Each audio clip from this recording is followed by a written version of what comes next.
कि हम सबक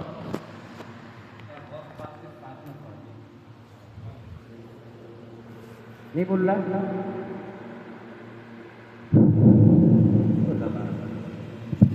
क्या करते हैं जब बोलता ही असल में सेटिंग नहीं आती। हम बयान करें ना तो थोड़ा सा इनपुट को बढ़ाया करें। हेलो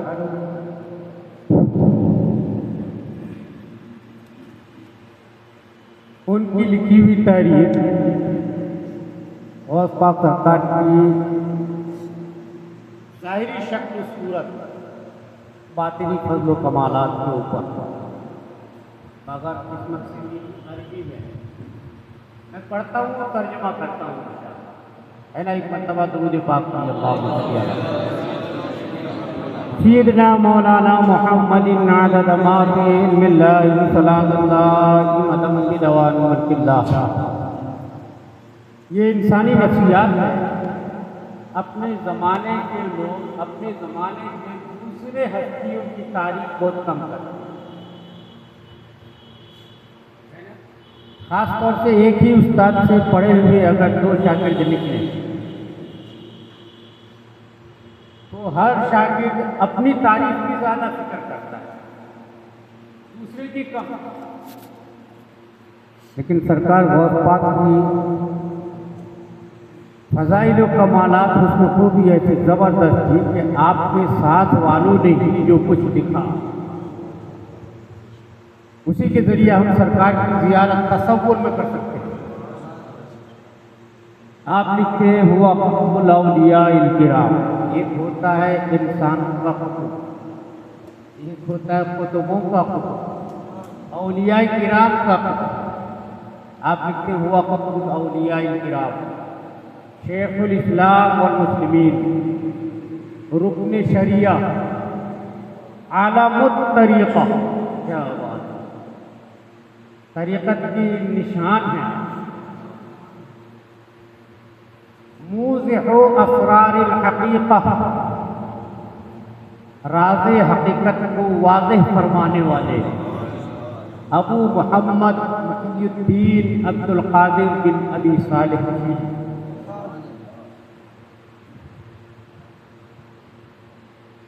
आपने हद्दुखान ज़ाहिरी शक्ल सूरत क्या थी इसके बारे में लिखते हैं काना नहीफुल बदन, एक गहरे बदन के थे, दुबले पतले।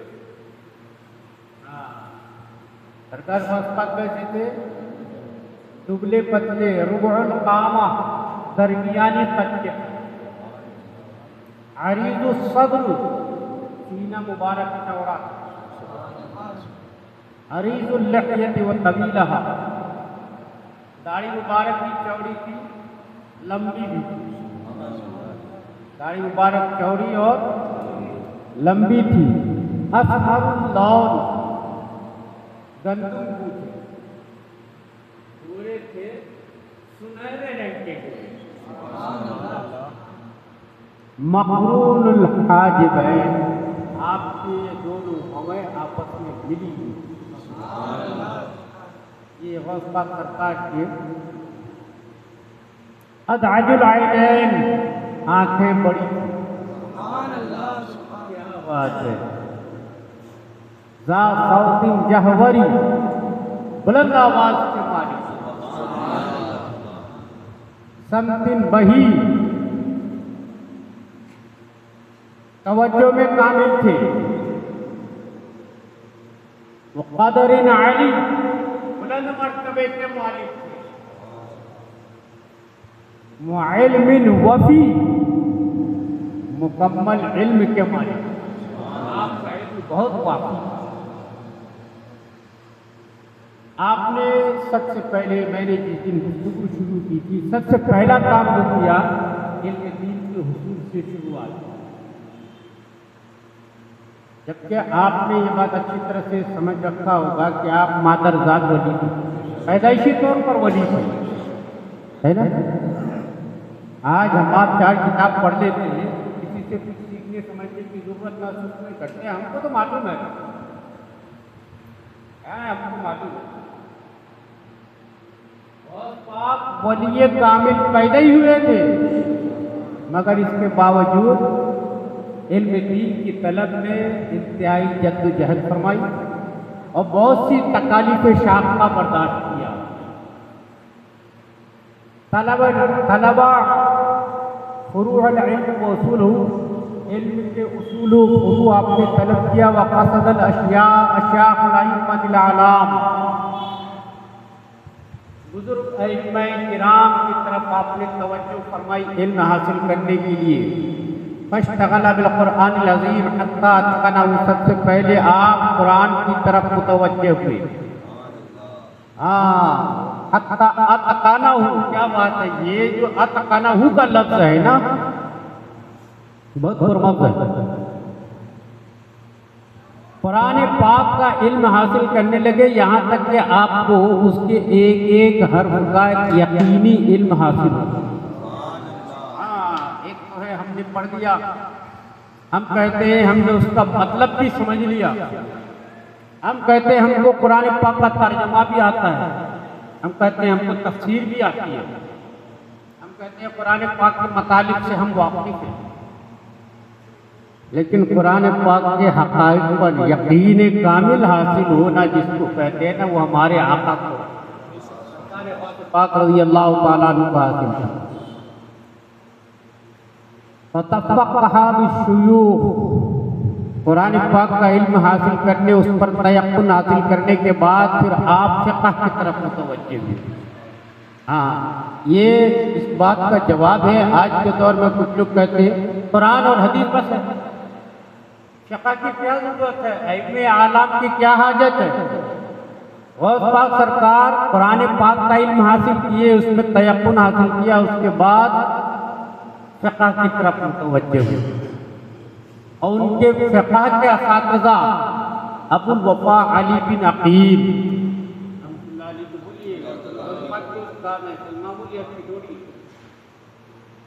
अबुल ख़त्ताब महफूज बिन अहमद कलूज़ानी, अबुल हुसैन मोहम्मद बिन क़ाज़ी अबू याला, अबू साद मुबारक बिन अली मखज़ूमी, इन हजरात से आपने मज़हब और खिलाफ मज़हब, फुरू और उसूल फ़िक़्ह का इल्म हासिल किया। और फिर उसके बाद हदीस के उस्तादों को सुनिए। हदीस के उस्ताद कौन कौन है? अबू गालिब मोहम्मद बिन हसन बाक़िलानी, आला हज़रत सरकार की किताबों में इन हजरत की बहुत सारी अहादीस का हवाला है। जामिउल अहादीस देखेगा, लोग कहते हैं आला हज़रत की हदीस में कमी नहीं की। जामिउल अहादीस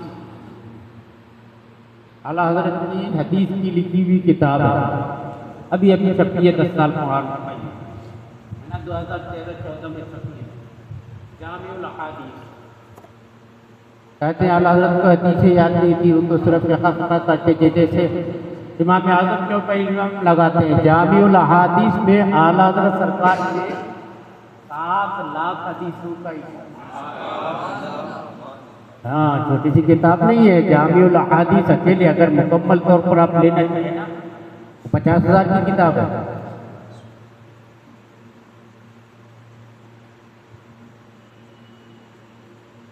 अबू साद मोहम्मद बिन अब्दुल करीम, ये भी आपके हदीस के उस्ताद हैं। अबुल गनाइम मोहम्मद बिन अली बिन मैमून, अबू बकर अहमद बिन मुज़फ़्फ़र तम्मार रहमतुल्लाह अलैह, बोलते जाइए, आपके उस्ताद लोग हैं ये। अबू मोहम्मद जाफ़र बिन मोहम्मद क़ादरी, अबुल क़ासिम अली बिन अहमद करख़ी, अबू उस्मान इस्माइल बिन मोहम्मद इस्फ़हानी, अबू तालिब अब्दुल क़ादिर वग़ैरहुम ख़ल्क़ुन कसीर। इनके अलावा बहुत से हज़रात से आपने इल्म हदीस हासिल किया। वक़राअल अदब अला अबी ज़करिया, और आपने अदब इनसे पढ़ा अबू ज़करिया यहया बिन अली तबरेज़ी, शेख आरिफ बिल्लाह क़ुद्वतुल मुहक़्क़ीक़ीन, इमामुस सालिकीन, हुज्जतुल आरिफ़ीन, अबुल खैर हम्माद बिन मुस्लिम तब्बास। अच्छा, इनका नाम इतना लंबा क्यों लिया मालूम है? ज़रा इनके बारे में बता दो। ये हज़रत हम्माद बिन मुस्लिम तब्बास ही वो हज़रत थे जब गौस पाक बगदाद शरीफ में दाखिल हुए, वाकया तो आप लोगों ने सब सुना है, पढ़ने लगे अपने दोस्तों के साथ। एक दिन इनका चर्चा सुना, इनके पास दुआ लेने के लिए आप जाने लगे। आपके दोस्तों ने दिल में ये सोचा कि देखते हैं बहुत मशहूर बुजुर्ग हैं, कहते हैं वली हैं, हमारे सवालों के जवाब दे पाते हैं कि नहीं दे पाते हैं। किसी ने सोचा मैं मंतिक का सवाल करूंगा, किसी ने सोचा मैं फलसफे का सवाल करूंगा, किसी ने सोचा मैं उसूल का सवाल करूंगा, किसी ने सोचा कि मैं तफसीर का सवाल करूंगा, किसी ने सोचा मैं उसूल हदीस का सवाल करूंगा। कुछ अलग चल रहा, निश्चित ना करो।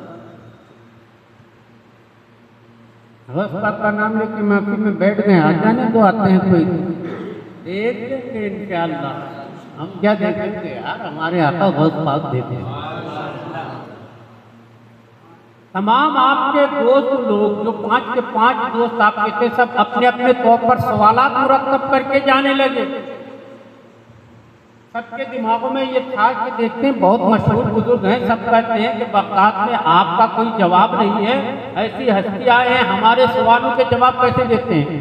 गौस पाक को जा रहे थे तो आपने भी तो दिल में कुछ सोचा होगा। दोस्तों ने अपने अपने तौर पर सवाल सोचा और आपने अपने दिल में सोचा। यही होता है, मादरजाद वली थे ना, आपको विलायत के अंदाज मालूम थे, दरबार के आदाब का इल्म था। आप दिल में ये सोच के चले, देखता हूँ अल्लाह के दोस्त हैं तो मुझे कितना नवाजते हैं। हाँ, क्या नाम था हजरत का, याद रखिए,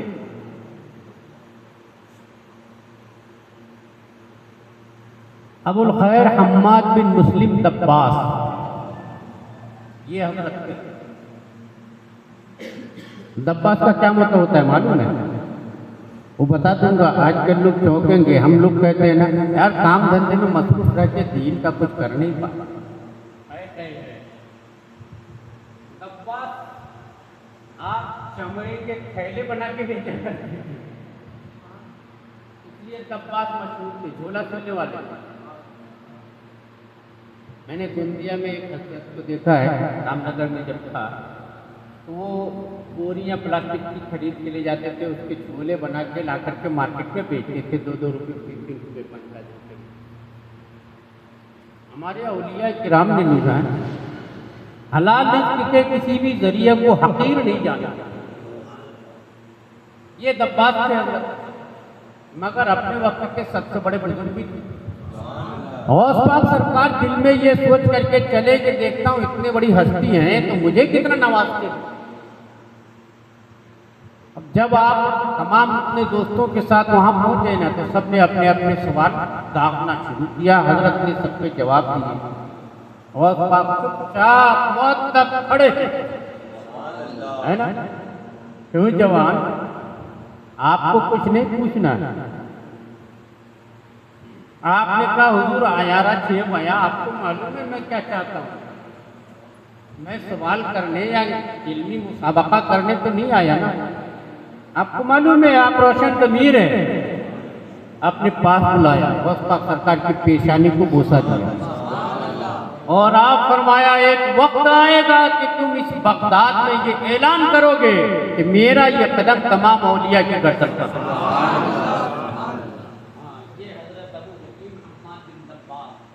यही हजरत थे, इन्होंने दुआ दी थी। और जिस वक्त आपने ये ऐलान फरमाया उस वक्त इस हजरत ने भी अपनी गर्दन पे झुका। हाँ,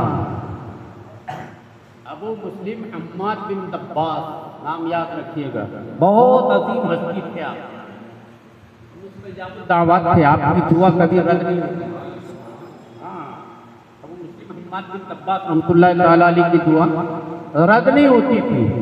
उन्होंने गौस पाक सरकार की पेशानी को चूमा और कहा कि तुम्हें जो चीज़ चाहिए वो तो तुम्हारी तकदीर में पहले से मरहूम है, मैं तो सिर्फ दुआ कर सकता हूँ, दुआ को आपके लिए दुआ को है, मगर जिस दिन आप ये ऐलान फरमाएंगे ना मुझे फरामोश न करना। इब्तिदाई हाल की बात बता रहा हूँ। और इन हजरात से आपने क्या सीखा? अखज़ा अन्हु इल्म तरीक़ा व तअद्दबा बिही। इन हजरात से हुजूर सरकार पाक ने क्या सीखा? तरीक़त का इल्म सीखा। व तअद्दबा बिही, और इन हजरात से अदब किया। आज तो अदब तमीज़ क्या चीज़ है हम लोगों को मालूम ही नहीं है, कह के थक गए। अल्लाह रहम फरमाए। व अखज़ल ख़िरक़त शरीफ़ा, आपको सबसे पहले ख़िरक़े खिलाफत ख़िरक़ा किसने नवाजा? हाँ, ये भी जानने की चीज़ है। व अखज़ल ख़िरक़त शरीफ़ा मिन यदिल क़ाज़ी अबी सईद मखज़ूमी, आपको काजी अबू सईद मखज़ूमी रहमतुल्लाहि ताला अलैह के हाथों आपको ख़िरक़ा मिला। एक वक्त आया कि काजी अबू सईद मुबारक मखज़ूमी ने आपको ख़िरक़े खिलाफत पहनाया और कुछ दिनों के बाद गौस पाक ने उनको आप अपने पीर के भी पीर बन गए। क्या बात है, जिसको अल्लाह नवाजे गौस पाक की शान देखी। कभी तन्हाई में बैठ के आपके जो चेहरे बुशरे के हाल बयान किए ना, तन्हाई में लाइट बुझा के आंखें बंद करके तसव्वुर उधर लगा करके मदद उन्हीं से तलब करते हुए ख्याल लगाइए गौस पाक सरकार का चेहरे मुबारक, दाढ़ी मुबारक चौड़ी, सीने तक फैली हुई, सीना कुशादा, बदन कमजोर, रंग मुबारक एकदम रसूल अकरम सल्लल्लाहु तआला अलैहि वसल्लम के नक्शे कदम पे चलते हुए गंदम को है ना, तनाई में बैठ के सोचिए आपको जज्बा पाक सरकार का इंशाअल्लाह नजर आएगा। काजी अबू सईद मुबारक मखज़ूमी रहमतुल्लाहि ताला अलैह से आपने खिलाफत किया। फी अख़ज़िल उलूम शर्इया मिन आयान शुयूख़ ज़मान व अकाबिर मशाइख़ उलिल इरफ़ान व काना दाइमन फिल अख़्ज़ अन्हुम व तलक़्क़ल फ़ुनून दीनिया मिनहुम हत्ता फ़ाक़ अहदा ज़मानी। जिन हजरात से आपने उलूमे दीनिया हासिल किया, वक्त आया कि अपने उस्तादों से ऊपर मकाम पर, यहाँ तक कि जो आपके शेखे तरीक़त जिन्होंने आपको ख़िरक़ा पहनाया, वक्त आया कि शेखे तरीक़त ने आपसे फिर ख़िरक़ा पहनाया। खुद उनका बयान मरहूम है बहजतुल असरार शरीफ में। हज़रत मुबारक मखज़ूमी रहमतुल्लाहि ताला अलैह फरमाते हैं कि शेख अब्दुल कादिर को मैंने अव्वलन ख़िरक़ा पहनाया, फिर उन्होंने भी मुझे ख़िरक़ा पहनाया ताकि मैं उनसे बरकत हासिल करूं, वो मुझसे बरकत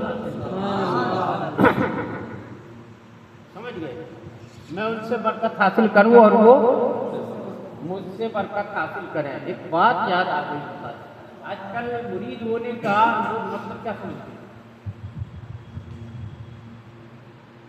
अवलन तो बैअत इसाल है नहीं, मुरीद होने का आमतौर पर यह मतलब समझा जाता है हम सब करें पाक और पीर साहब धो डालेंगे, ये सोचते हैं ना हमको।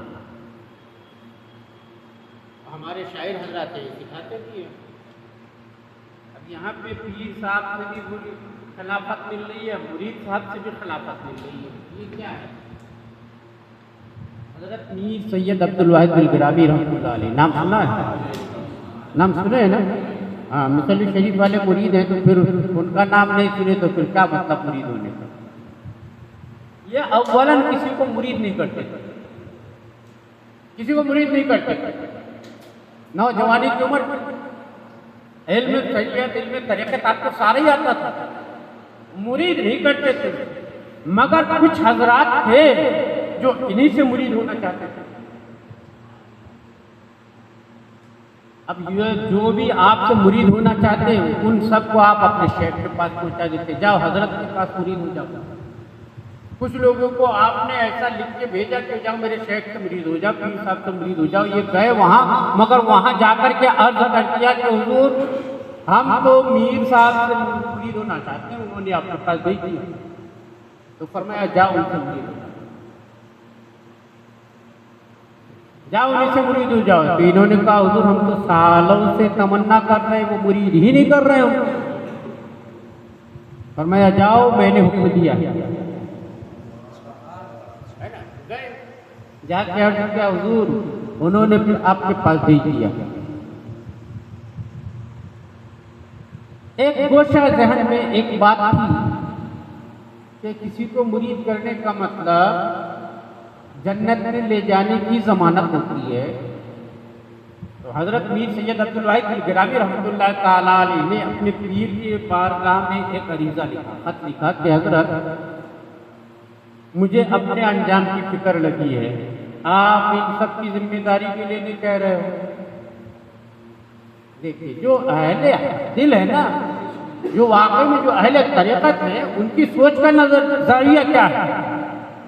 वो अपने पीर साहब को लिखते हैं कि हज़रत मुझे तो अपने अंजाम की फिक्र पड़ी है और आप इन लोगों की जिम्मेदारी उठाने कह रहे हैं। पीर साहब ने जवाब दिया, जवाब में आप लिखते हैं किसी को मुरीद करने का ये मतलब नहीं है कि हम उसको जन्नत में ले जाने की जमानत देते हैं। मुरीद इसलिए कर लो कि वो आपका आखिरत में दीनी दोस्त बनकर खड़ा हो। कहीं खुदा ना खास्ता यौमे हिसाब में हमारा अपना हिसाब साथ ना दे पाए और मुरीद कामयाब हो जाए, यानी मुरीद बख्शा जाए और हम बख्शे न जाए। हालांकि ये होगा नहीं, लेकिन पीर साहब के समझाने का अंदाज देखिए। उन्होंने लिखा, फिर आपको क्या लगता है, मीर अब्दुल वाहिद गिलगिरामी रहमतुल्लाह ताला अलैह वो हस्ती है कि इनका हिसाब फंस जाने वाला है क्या? ऐसा तो सोचना भी बहुत बड़ा गुनाह हो जाए। लेकिन आप उनके पीर साहब उनको लिख रहे हैं कि मुरीद करने का ये मतलब नहीं है कि हम सिर्फ दूसरों की जमानत दे रहे हैं जन्नत में ले जाने की। इसका एक मतलब यह भी है कि खुदा ना खास्ता अगर क़यामत के दिन हमारा हिसाब उलझ गया और मुरीद कामयाब हो गया तो हम उम्मीद की नजरों से देख तो सकते हैं, वो मुरीद हमको बचाएगा। वो मुरीद जिसको हमने दुनिया में तरबियत किया, दुनिया में सिखाया पढ़ाया, हमारे सिखाने पढ़ाने की वजह से आमिल बना और कामिल हुआ और अल्लाह के यहाँ फाययाब हुआ, वो कामयाब हुआ। हम ये उम्मीद तो कर सकते हैं ना कि मियाँ तुझे तो मैंने सिखाया पढ़ाया था और तू कामयाब हो रहा है, आज मुझे भूल के कैसे जन्नत की तरफ जा रहा है, ये तो उम्मीद बढ़ेगी। जब ये बात हजरत ने लिख दिया ना, फिर आपने मुरीद करना शुरू कर दिया। वाह, ये मामला मतलब एक बात समझ आई कि पीर हो या मुरीद, ये जो दोस्ती का हाथ मिलाते हैं बढ़ाते हैं ना, मकसद आखिरत होनी चाहिए। यहाँ देखिए इन हजरात से सरकार गौस पाक ने तसव्वुफ तरीक़त हासिल किया और फाका आला ज़मानी अपने ज़माने के तमाम बुजुर्गों के बुलंदी पर पहुँचे, तमाम बुजुर्गों से बुलंद हो गए। हाँ, और तमय्यज़ा मिन बैन अक़रान ही, अपने हमज़बान तमाम औलियाए किराम के दरमियान भी मुमताज़ शान और शौकत के मालिक हो गए।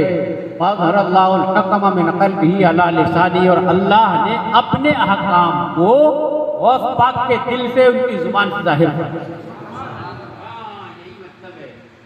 हज़रत ईसा मुर्दों को जिंदा करते थे, कैसा करते थे? बिइज़्निल्लाह, अल्लाह के हुक्म से उठो। वो मुर्दों को क्या कहते थे? तुम बिइज़्निल्लाह, अल्लाह के हुक्म से उठो। और अब्दुल कादिर जिलानी मुर्दों को क्या कहते थे? तुम बिइज़्नी, मैं हुक्म देता हूँ। ईसा अलैहिस्सलाम कहते थे तुम बिइज़्निल्लाह, अल्लाह के हुक्म से उठो। और हजरत गौस पाक फरमाते थे तुम बिइज़्नी, मैं हुक्म देता हूँ, उठ जाओ। अब कल को कोई ये न सोचे कि माज़अल्लाह हजरत ईसा से गौस पाक की शान बड़ी कह रहे हैं। नहीं नहीं नहीं नहीं, वो मतलब असल में दूसरा है। ईसा अलैहिस्सलाम को तस्लीम क्योंकि नबी है, मुअजिज़ाती तौर पर वो अल्लाह का हुक्म जहाँ चाहते थे जारी फरमाते थे, इसलिए वो कहते थे तुम बिइज़्निल्लाह, अल्लाह के हुक्म से उठो। और हजरत गौस पाक रहमतुल्लाहि ताला अलैह नबी नहीं थे, बल्कि अल्लाह तबारक व तआला आपकी जुबान से आकाम जारी फरमाया। हाँ, किसी उर्दू शायर ने एक बड़ी प्यारी बात कही है इस मसले को समझने के लिए।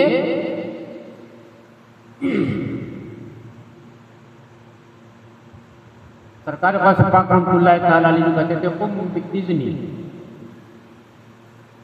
मैं हुक्म देता हूँ उठो। जो जज्ब के आलम में निकले लबे मोमिन, शायर ने क्या कहा? जो जज्ब के आलम में निकले लबे मोमिन से वो बात हकीकत में तकदीर इलाही है। हाँ, जुबान अब्दुल कादिर जिलानी की है, बात अल्लाह की होती है।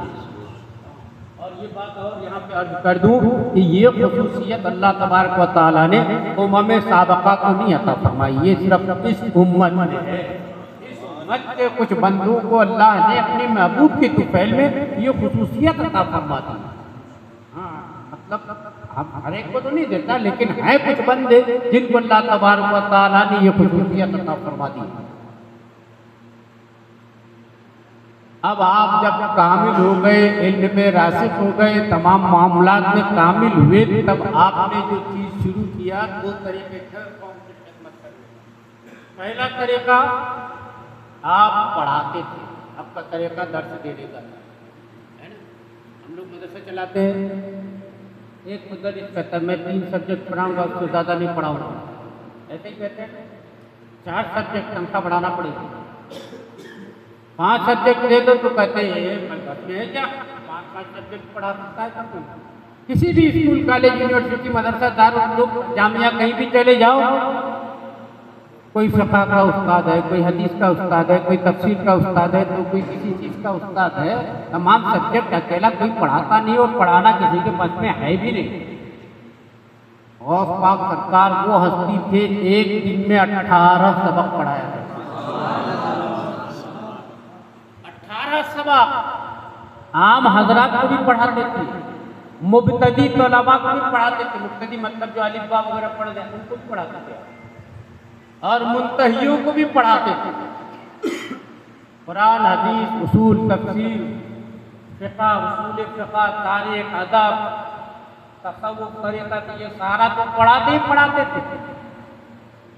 इसके अलावा भी जो बगदाद में रह नहीं सकते, आ नहीं सकते, दूर वाले लोग थे, सरकार पाक रहमतुल्लाह ताला अलैह उन हजरात के लिए हर हफ्ते 2 महफिलें मुनाक़िद करवाते। हफ्ते में 2 मजलिसें आपकी होती थी। एक मजलिस का इंतजाम तो आपके शागिर्दों की जानिब से होता था, 2 मजलिसें आपकी जानिब से होती थी। ये जो 2 मजलिसें होती थी ना, ये उन्हीं मजलिसों की बात है कि 70-70 हज़ार लोगों का मजमा होता था आपकी मजलिसों में। जब आप खताब फरमाते थे, उन्हीं मजलिसों का जिक्र है कि कई दफ़ा इसके इलाही में लोग इतना गर्क होते कि मर तक जाते थे, जनाजे उठते थे लोगों को आपकी मजलिसों में। सरकार पाक रहमतुल्लाह ताला अलैह 18 दर्स देते थे, 18 सबक पढ़ाते थे। नमाज फजर पढ़ के सबसे पहले, अच्छा ये नहीं कि खाली पढ़ने पढ़ाने में मशगूल रहते, आपके जो दिनचर्या जिसको बोलना चाहिए, रोज़मर्रा के मामूलात में नमाज फजर पढ़ने के बाद आप सबसे पहले मुराक़बे में बैठे, मुराक़िब होते। उस वक़्त हाजतमंदों की अपनी हाजतें होती थी, किसको क्या ज़रूरत है, किसको क्या चाहिए, वो सब आते थे आपकी बारगाह में अर्ज करते थे। आप ज़्यादातर लोगों से उस वक्त बात नहीं फरमाते, आप सिर्फ आमीन कहते थे। हाँ, जिसने जिस तरह की हाजत अर्ज किया, किसी की भी हाजत आई, आपने कह दिया आमीन, हो गया काम, है ना। अब हम लोग 1.5 घंटे की भी दुआ मांग लें, कोई गारंटी नहीं कि कबूल होगी। और गौस पाक सरकार दुआ का लफ्ज भी नहीं लाते जुबान पे, सिर्फ आमीन कहते थे। ये सदका था, अल्लाह के महबूब ने आपके जुबान में, आपके मुंह में लुआब दहन डाला था ना, आपको अपना महबूब पे नजर बना दिया था ना। अल्लाह ताला ने अपने महबूब को ये खुसूसियत नवाजी दी कि मेरे महबूब आप जो ख्वाहिश करोगे हम उसे पूरी करेंगे। सरकार की दुआ की शान में आला हज़रत सरकार ने अर्ज किया, इजाबत में झुककर गले से लगाया, बड़ी शान से जब दुआए मोहम्मद, यानी हुजूर दुआ करते बस अल्लाह कबूल फरमाता। गौस पाक सरकार को अल्लाह ने अपने महबूब के तुफैल में महबूबियत के उस मकाम पर पहुंचाया कि आप आमीन कहते थे और काम हो जाता। पहला मशगला तो आपका ये था, नमाज फजर के बाद मुराकबे में बैठते, लोगों के हाजत रवैयाँ होती और उसके बाद फिर बच्चों को पढ़ाने की तरफ मुतवज्जह होते। कमाल ये था आपको मुताले का फुर्सत का कोई वक्त मिलता नहीं। आज हम आप कोई कितने वक्त दर्जे का आलिम हो जाए, जो चीज़ पढ़ाना है ना उसको पहले एक मरतबा दौड़ाना पड़ता है, दौरा करके देखिए क्या है नहीं है। गौस पाक सरकार के पास इन सब का वक्त ही कहाँ था। 18 सबक दिन भर में जो इंसान पढ़ाएगा तो खुद कब पढ़ेगा। लेकिन कमाल ये था क्योंकि अल्लाह तबारक व तआला ने आपको महबूबियत का मकाम अता फरमाया था। आपने जो किताब एक मरतबा पढ़ ली, जिस उस्ताद से एक मरतबा सबक सुन लिया, वो जिंदगी भर के लिए आपको याद ही होगी। हाँ ये कमाल था। कसीदे गौसिया सुने, मैं कई मरतबा पढ़ता रहता हूँ कसीदे गौसिया।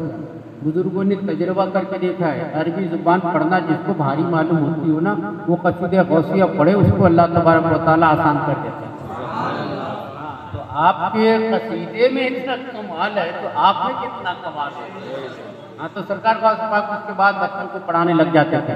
अच्छा गौस पाक सरकार के पास पढ़ने वाले जो है ना, छोटे बच्चे ऐसे नहीं है, छोटे बच्चों को तो आपके मदरसे में कोई भी पढ़ा देता था। ये आजकल है बच्चे आए, दूसरे बड़े बच्चे मान लो कोई कुरान शरीफ पढ़ा हुआ है, अब एक बच्चा कायदा लेके पढ़ने के लिए आया, तो जो कुरान शरीफ पढ़ा हुआ है वो कायदे वाले को सबक पढ़ा सकता है ना, बता सकता है ना, मगर वो चुपचाप बैठा रहता है। मैं क्यों पढ़ाऊँ, मुझे तनख्वाह थोड़ी यही रहता है, हम क्यों पढ़ाए भाई, हमें तनख्वाह थोड़ी मिलती है। गौस पाक सरकार ने ऐसा नहीं था, आपने जिसको पढ़ाया ना उसको सिर्फ आलिम नहीं बनाया, आपने उसको वाकई में दीन का खादिम बना दिया। मशहूर रवायत है कि आपके मदरसे से हर साल 3000 अक़ताब फारिग होकर के 3000 लोगों को आप पढ़ा के आलिम बना के ऐसा निकालते थे कि वो अपने वक्त के कुतुब होते थे। खाली ज़ाहिरी इल्म नहीं पढ़ाते थे, उनके बातिन तक को रोशन मुनव्वर फरमा देते थे। खाली इल्म शरीयत नहीं पढ़ाते थे, इल्म तरीक़त तो हकीकत में पढ़ा के मारिफत के मकाम पर फाइज करवा के तब वहाँ से रवाना करते थे। और जब अल्लाह तबारक व तआला ने महबूब रसूलुल्लाह के महबूब गुलाम का ये अंदाज देखा ना, तो अल्लाह तबारक व तआला ने भी आपको वो क़ुव्वत व ताकत अता फरमा दी। पढ़ाने का किसी को वक्त नहीं मिला, अब इसको किसी मकाम पर पहुंचाना है तो आपको वो ताकत और क़ुव्वत अता फरमा दी कि ठीक है, अब कौन 8 साल 12 साल बैठ के पढ़ाए, आप अपनी चंद सांसों में इसको आलिम बना दें। ऐसे बेशुमार वाक़यात हुए हैं कि गौस पाक सरकार ने एक को उठाया, पूरा आलिम बनाया और मर्तबे ख़ास तक पहुँचा के रवाना कर दिया। वाक़या सुनते रहते, चोर आपके यहाँ आया था कुतुब बन गया था, है ना, सुने? वो अकेला चोर नहीं था, वो ईसाई भी था, मुसलमान नहीं था, वो ईसाई था, समझ गए? वो बसरा का रहने वाला। बसरा में अब्दुल्ला नाम का एक बहुत बड़ा गुंडा रहा करता था, राजधानी करने में महारत थी, उसकी बहुत बड़ी पार्टी थी। आज रहता है ना जिसके पास पार्टी बड़ी हो तो वो अपने आप को दमदार समझता है। अब ऐसा माहौल, एक दिन वो राजधानी करने के लिए रास्ते में लोगों के काफले रुकते थे, उन्हीं को लूटा करता था। राजधानी करने निकला, रास्ते में काफला पड़ाव कहीं पे किया हुआ था, तो ये मालूमात करने के लिए अपने घुटनों के बल चलते हुए खेमे गा के चारों तरफ पता कर रहा था कि माल किस तरफ को रखा है, तिजारती सामान किधर को रखा है, लोग किधर को है, पहरेदार किधर को, ये सब पहले मालूमात करना पड़ती है चोरी डकैती करने के लिए। कम से कम वक्त में ज़्यादा से ज़्यादा माल उठा के भागना है तो मालूमात करना पड़ेगी ना कहाँ क्या रखा है। ये अब्दुल्ला साहब ऐसा घूम रहे थे, उस दरमियान में हुआ ये कि कोई बच्चा रो रहा था खेमे में, उसकी माँ उसको चुप करवाते हुए बोली, बेटा चुप हो जा, ये अब्दुल्ला डाकू का इलाका था, कहीं पता न चल जाए। बस एक माँ का ये जुमला अब्दुल्ला के सीने में उतर गया। अब्दुल्ला ने सोचा कि अब्दुल्ला तू अब्दुल्ला का इलाका है औरतें अपने बच्चों को तेरे नाम से डराती है और तू अल्लाह से नहीं डरता। बस उसके दिमाग में बात उतर। जब अल्लाह को किसी को हिदायत देना होता है ना, तो जरा सी बात ही बहुत बड़ी हो जाती है।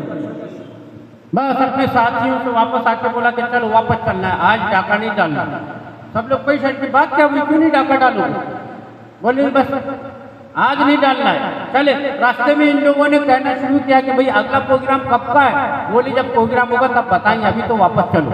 आए बक्का अब इसको बेचैनी, भाई अल्लाह का मैं इतना बड़ा नाफरमान, कईयों को कत्ल किया है मैंने, कईयों को लूटा है, कईयों को सताया है, कितनों को परेशान किया है, कितनों को मारा पीटा है, मेरी पूरी जमहूरियत है, मैंने जिंदगी गुनाहों में गुजार दी है। अब ये सब से निजात का रास्ता क्या है? डकैत था मगर इतना मालूम था कि किसी अल्लाह वाले के हाथ में हाथ देना पड़ेगा, तभी तौबा की कबूलियत है ना। अब वो मुरीद होने के लिए जो उस वक्त बसरा में मशहूर शयूख थे उनके पास गए। अस्सलाम वालेकुम, वालेकुम सलाम। सब पहचानते थे कि अब्दुल्ला डॉक्टर सब में मशहूर, बहुत मशहूर आदमी थे। अस्सलाम वालेकुम हजरत, मैं तौबा करने आया हूँ। अब हजरत की हवा निकल जाती थी। हजरत सोचते थे या अल्लाह ये अभी नशे वशे की हालत में होगा, आया है तौबा करने, अभी तौबा करवाऊंगा, सुबह आके मेरा काम डाल देगा ये तो अब्दुल्ला। किसी को यकीन ही नहीं आता कि अब्दुल्ला वाकई में तौबा करना चाहता है। सब लोग आगे बढ़ाते जाते थे, नहीं नहीं नहीं, बोले तेरी तौबा मेरे पास नहीं है, जाओ। सब यही करके अपनी जान बचाते। आखिर में एक दिन अब्दुल्ला ने सोचा बात क्या है यार, मेरी तौबा किसी के हाथ में है ही नहीं। रात में नमाज ईशा पढ़ा मस्जिद में, देर तक बैठा रहा, तहज्जुद का वक्त तक हो गया। उसने उस दिन जिद कर लिया कि ए अल्लाह, मैं अपने तौर पर ढूंढ चुका जहां तक ढूंढ सकता था, आज मेरी जिद है, मैं मस्जिद से निकलूंगा, मुझे मेरा पीर मिल जाना चाहिए। जिसके हाथ में मैं तौबा करूं वो आज मुझे मिल ही जाना चाहिए, जो मिलेगा मैं उसी से मुरीद हो जाऊंगा। हाँ, अब अल्लाह से जिद करके निकला। अब बाहर निकला तो एक चोर मिल गया, वो बेचारा जान बचा के भाग रहा था, इसने पकड़ लिया। वो खाली चोर नहीं था, ईसाई भी था वो। अब इसने पकड़ लिया, अस्सलाम वालेकुम, वालेकुम सलाम। उसने कहा हजरत मुझे मुरीद करो, मुझे तौबा करवाओ। अब उसने जान छुड़ाने के लिए, उसको जानता था कि ये तो अब्दुल्ला है, अभी तौबा कर रहा है, सुबह तो काम डाल देगा ये।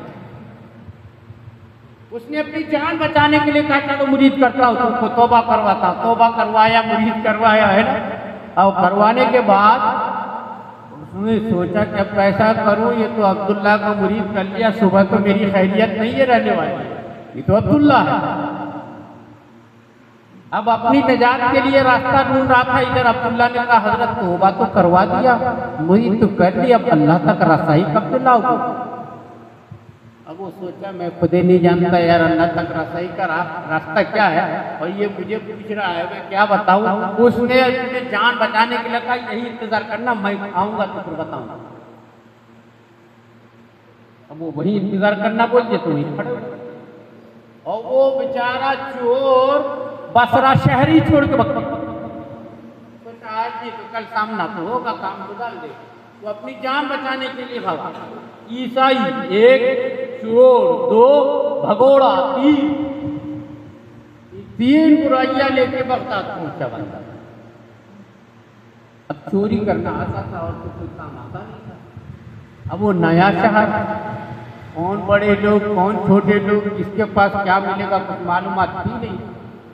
उसने सोचा कि अच्छे बुरे पहचानने के लिए जो है ना, सबसे उम्दा जगह मस्जिद है। मस्जिद के दरवाजे पे नजर जमा के बैठा के देखता हूँ कौन अच्छे भले कपड़े उम्दा पहनते हैं, वही बड़े आदमी होंगे, उन्हीं का पता ढूंढना। अब उस दिन जो गौस पाक सरकार मस्जिद से निकले ना, माशाल्लाह, एक तो आपका चेहरे जेबा ही इतना खूबसूरत था, और फिर आपने जो लिबास जेबेतन फरमाया हुआ था सबसे कीमती कपड़े का। वो चोर ने दिमाग लगाया कि यही बुजुर्ग लगता है, बहुत बड़े आदमी है इस शहर के, इन्हीं के घर का पता मिलना चाहिए। वो अपना मुनासिब दूरी बना करके हजरत का पीछा करने लगा। देख लिया कि अच्छा ये वाला घर है हजरत का। फिर कहीं छुप के इंतजार करने लगा रात होने का। कि रात हो तो फिर इस घर में घुसूं, है ना। अब गौस पाक सरकार ईशा की नमाज पढ़ने गए, ये अंदर घुस गया। आप नमाज ईशा के लिए मस्जिद में गए, खुला दरवाजा पाते ही अंदर घुस के एक जगह छुप गया। समझ गए? कौन गए नमाज ईशा पढ़ने? हाँ, आज पीर साहब आते हैं, गौस पाक के नाम लेते हैं, मस्जिद नहीं जाते। अल्लाह रहम फरमाए। अब ये एक कोने में छुप के बैठे। अब गौस पाक सरकार नमाज पढ़ के आए, अपने अमलियात अपने मामूलात में लग गए, और जब अपने मामूलात में मसरूफ हुए तभी दरवाजे पे दस्तक भी एक साहब आए और आकर के उन्होंने कहा, अब ये सोचे कि कुछ मिला मुला तो है ही नहीं घर में यार, बस हजरत का कपड़ा ही उनका था, वो भी जेब तंग करके ओढ़ के चले गए, नमाज पढ़ने क्या लेके भागो। अब इन्होंने अपने तौर पर कुछ भी कोशिश की। आला हज़रत सरकार ने इसको यूँ बयान फरमाया कि इन्होंने टटोला, और जितने टटोलने में दरवाज़ा खिड़की भी टटोला ना, तो पूरी दीवारें सब काट लगी, दरवाज़ा ही नहीं मिला, भागने का भी रास्ता मिल जाता। गौस पाक के पास आए हो, दुनियावी दौलत कुछ नहीं पाए हो, तो खाली हाथ कैसे वापस भेज दे? ये भी तो दरे गौस की शान के खिलाफ है, ऐसे खाली हाथ कैसे वापस कर दे? आए हो अल्लाह के महबूब वली की बारगाह में, तो लेके ही जाओ। उनने भागने का रास्ता ढूंढा, रास्ता ही नहीं मिला। आखिर में क्या किया, काट का एक कोना तोड़ कर एक कोने में अपने आप को छुपा लिया। अब उधर से हजरत आए, आवाज लगाई, दरवाजा खुला, आए, और आने के बाद कहा, हजरत बसरा के कुतुब का इंतकाल हो गया। सरकार गौस पाक जो गौसियत के मकाम पर फायज होते हैं ना, कुतुब अब्दाल वही तय करते हैं। आपने फरमाया सुबह किसी को भेज दूंगा इंशाअल्लाह। अभी तो रात हो गई। वो जो आने वाले थे ना, वो हजरत खिज़्र थे। उन्होंने कहा सुबह तक अगर निज़ाम बसरा दरहम बरहम हुआ तो जवाबदारी किसकी है? सरकार ने फरमाया मतलब आपको जल्दी है, कोने में छुपा है, उठा के। अब ये कोने में छुपा बंदा, एक को चोर, ईसाई, भगोड़ा, अब उनको निकाल के लाए। अब उन्होंने कहा भाई मैं कुतुब वगैरह नहीं हूँ, मैं तो चोर हूँ। हज़रत खिज़्र ने फरमाया कि नहीं, तू अपने में जो कुछ भी है, गौस ने कुतुब कह दिया तो तू कुतुब है। गौस पाक की जुबान से जो लफ्ज़ निकल गया वो पक्का है, अब आपको जाना पड़ेगा। अभी बोले मैं करूँगा क्या? सरकार गौस पाक ने फरमाया मेरे सामने खड़ा हो जाओ। हाँ, मशहूर है ना, सब जानते हैं ना, आपको वली बना दिया। खाली एक चोर को वली नहीं बनाया, वो मसीही थे, ईसाइयत से ईमान में दाखिल किया। ईमान से मुसलमान से कितने दर्जे होते हैं कुतुब तक पहुंचने में? पूरे 8 दर्जे याद है ना? 8 दर्जे कामयाबी के पहुंचाए, और पहुंचाने के बाद फरमाया अब जाओ। उन्होंने कहा मैं क्या हुक्म दूंगा? बोले जो वहाँ के छोटे छोटे औलिया आएंगे, सालिकीन, मजाजिब आएंगे, उनको उनके हिसाब से अहकाम देना है, बातिनी निज़ाम तुम्हारे सुपुर्द है। उन्होंने कहा मैं किसको क्या हुक्म दूंगा, मुझे क्या पता? बोले तुम सिर्फ अल्लाह का नाम लेके मुँह खोल देना, तुम्हारे मुँह से अल्लाह की बोली जारी होगी। इस मकाम पे जब गौस पाक दूसरे को पहुंचा सकते हैं तो खुद गौस पाक सरकार का मकाम क्या होगा, है ना? और वो जब आए तो खिज़्र अलैहिस्सलाम को लेकर के रातों रात बसरा दाखिल हुए। तो दाखिल होकर के बिल्कुल सहर का वक्त था, सुबह होने को थी, उसी मस्जिद की उसी गली में खड़ा कर दिया। जाओ भाई अब ये तुम्हारा शहर है, तुम जानो। अब उस दिन इधर बसरे वालों का आलम क्या था, इन्होंने ये तय किया यार यह आदमी 3 महीने से खड़ा है। अब्दुल्ला डकैत जिसके डर से भाग के गए थे, अब्दुल्ला 3 महीने से अपने पीर के इंतजार में वहीं पर खड़ा। शहर के लोग उधर से डर से, औरतें बच्चे उधर से गुजरना छोड़ दिए थे, अब्दुल्ला खड़ा है। उस दिन शहर भर के लोगों ने यह तय कर लिया कि आज तो अब्दुल्ला को अपनी जगह से हटा कर रहेंगे यार। ये पीर पीर कर रहा है, कहाँ आएगा फिर? ऐसा होता है। सारे लोग जमा होकर के उस दिन कह रहे थे अब्दुल्ला चल यहाँ से निकल यार, तेरी वजह से रास्ता रुक रहा है, लोगों ने इधर से आना जाना छोड़ दिया है, कहाँ कौन पीर आता है कौन आएगा? बोले नहीं, मेरे पीर की तौहीन नहीं होनी। पीर ने कहा यहीं खड़े रहना, पीर का वादा काफिर गलत नहीं हो सकता, वो आएगा जरूर। मैंने एक तौबा करने वाले ने सच्ची तौबा किया, जिद कर दिया, तो अल्लाह तबारक व तआला ने एक ईसाई को वली बना दिया और जरिया बनाया गौस पाक सरकार की बारगाह तक पहुंचा करके वहां ले आया। अब ये खिजर अलैहिस्सलाम उसी गली के नुक्कड़ पे लाके छोड़े और फरमाया कि ये शहर आपका है। अब ये चले हिलते डोलते जनाब। अब लोगों ने पकड़ा और कहा अरे यार बाबा बीच में कहाँ घुस रहे हो यार, तुम्हें पता नहीं अब्दुल्ला 3 महीने तक खड़ा है, किसी की हिम्मत नहीं हो रही है, इसको हटाने के लिए बड़े बड़े आए हैं, तुम कहाँ? बोले मैं हटा दूंगा, मुझे जाने तो दो। लोगों को आगे पीछे ढकेला धुकोला चला, बोले अब्दुल्ला खड़ा है तो क्या हो गया, मैं हटा दूंगा उसको।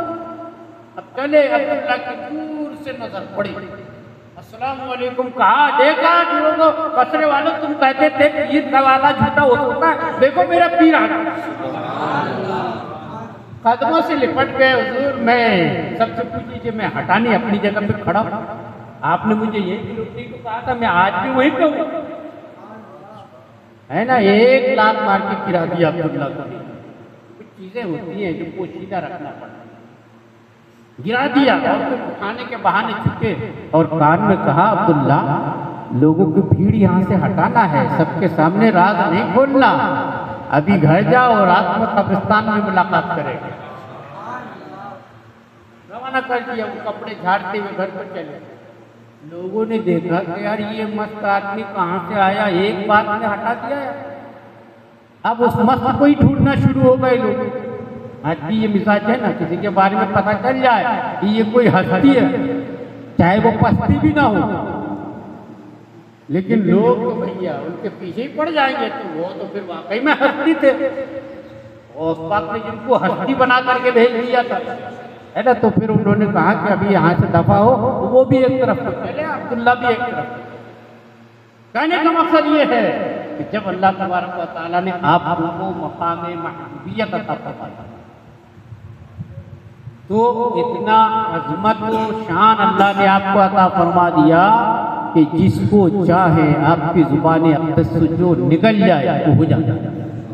हाँ, ये पढ़िए फिर वो हदीस कुदसी जिसमें अल्लाह जल्ल शाअनहू ने फरमाया कि जब बंदा मेरा हो जाता है तो मैं उसका हाथ बन जाता हूँ जिससे वो पकड़ता है, मैं उसकी जुबान बन जाता हूँ जिससे वो बोलता है, मैं उसके पैर बन जाता हूँ जिससे वो चलता है ना, मैं उसकी आँख बन जाता हूँ जिससे वो देखता है।